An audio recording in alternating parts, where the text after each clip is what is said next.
you're watching TechCrunch TV. I'm Colleen Taylor, and standing with me is the CEO of FlyWheel, Steve Humphreys. FlyWheel just raised a big round of funding, and so we're here to talk about it, right? You bet. And just to get started real quickly, we are going to order a cab on FlyWheel, right? To talk about this, we can take a ride. That's right. We'll grab the experience, get a cab, drive around, show you how the app works, and take it from there. Sounds good. Fire it up, I guess. All right. So open up the app. As you can see, lots of cars running around San Francisco right now, and this is rush hour, so this is low supply for us. We've got Foursquare integration, so you can either just have it locate where you are, or you can pull down here, and I'm sure AOL TechCrunch HQ is right there. All you do is you say, grab a cab, and it goes out, and it's looking for drivers. Abdel's coming here from Original DeSoto. And he's on the way. In fact, he's not far at all. He's right around the corner. 1 minute away. Cool. Exactly.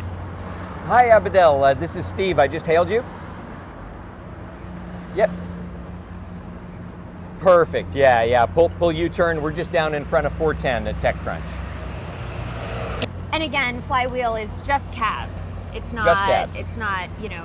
Regular people driving cars. Nope, just licensed, legal, regulated, inspected, insured, legal taxi cabs. Okay. That's right. Exactly. And virtually, almost all the fleets in the city are on us. Well over half the cabs in San Francisco are on FlyWheel. Right. Yep. And how many cities are you in right now? We're only in about a half dozen, and San Francisco's our big one. That's what the funding is about. Is now we've really proven the model, working solidly. We're going to blast it out across the U.S. Do you think he's coming? Right? Yep, here he comes, cool. Right here. Okay, so here we are in the cab. So here you're in the cab, and here you are in the cab. And you can even watch the cab as exactly. you go. You can watch as we go, see where we're going. Yep.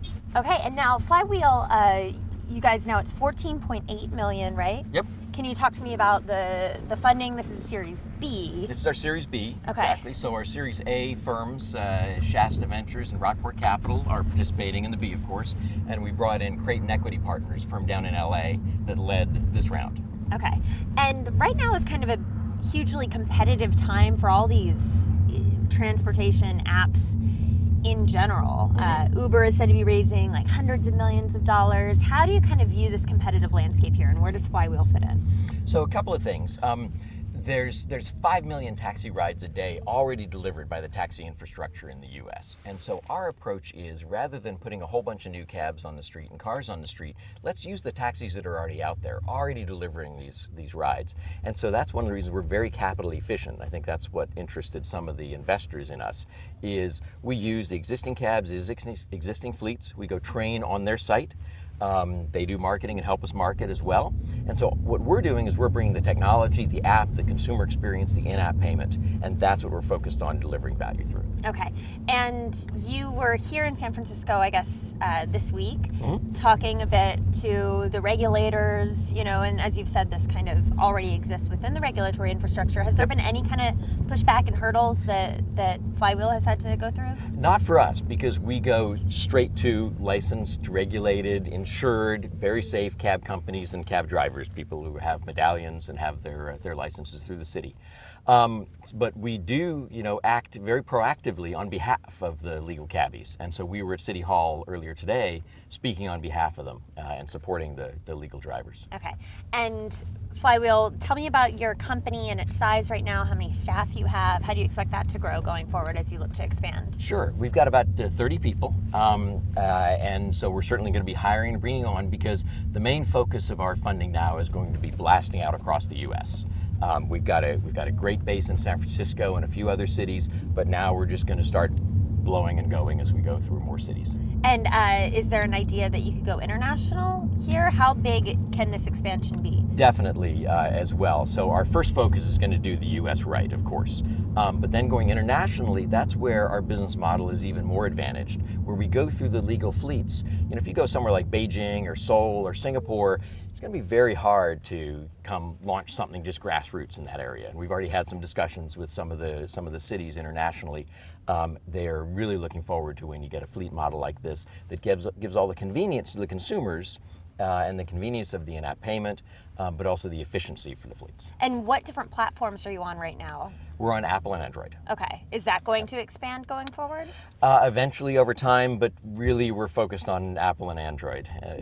That's going to be our meat and potatoes for a while. And what numbers can you give me about usership? So we have over 100,000 users. We don't disclose ride numbers or any of that, but in terms of cabs, for example, we've got well over half the cabs in San Francisco on our system.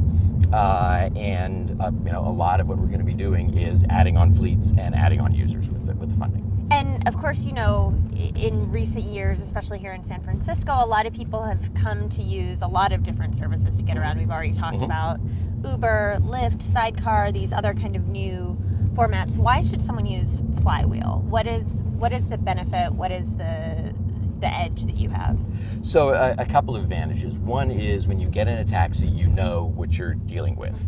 It's licensed, it's regulated, it's insured. If anything happens in that cab, there's a whole infrastructure to maintain it. The other thing is you know what the fare is. It's right on the meter and you see it there, and that's what you pay and nothing else. And it's and you can be sure it's the same at all times in all places and for all people at all times. So those are two of the ones. And the other is supply. Because we go through fleets, we're going to be announcing our next city in a few weeks, and we're going to be bringing up 400 to 500 cabs all at once in that city because we're working, and that's just a couple of fleets that'll be doing that. So we get good supply as well. Great. Cool. Well, anything else? Any big plans?